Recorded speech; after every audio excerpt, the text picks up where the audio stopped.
Okay, so now I want to talk about the Tradingview paper trading. So this, you can think of it like having a demo account, right, to place buy and sell orders using a virtual money, so it doesn't affect your own capital, right? There's no risk. So to do it, right, you can just pretend, right, you are trading the markets live right now on this chart that you're looking at. So to get the trades going on, right, you can right click, then you go down to trade. You can either buy this $sing right now, or sell, or create a new order.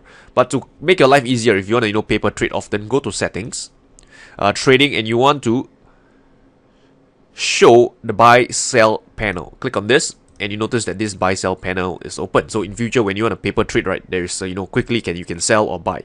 So let's say you let's just kind of simulate this. Let's say Aussie dollar, right?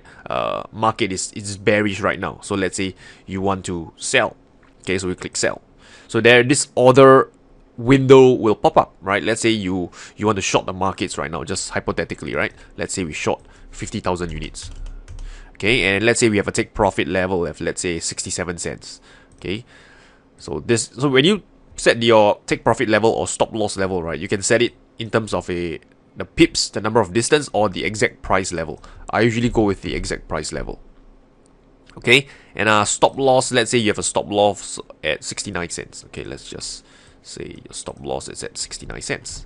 Okay, so what you want to do is, again, you can sell at market, you can sell using a limit order or a sell stop order. Again, there are different ways you can go about it, but let's just say we sell 50,000 units of Aussie dollar at market.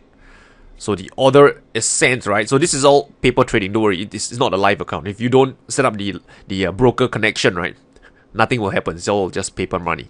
And you can see that over here, right, all the orders has been executed. If you want to see your order, again, very simple, right? Just go to paper trading. And you can see that over here, your current position is this, right? You sell 50,000, this price, take profit, stop loss, and your current P&L, right? And this is the orders that you have submit to the market. Okay, so this is how you can go about, right, paper trading, all right? And, just to get yourself perhaps familiar with the execution of this charting platform, or maybe even just to forward test any specific trading strategy that you have in mind. All right.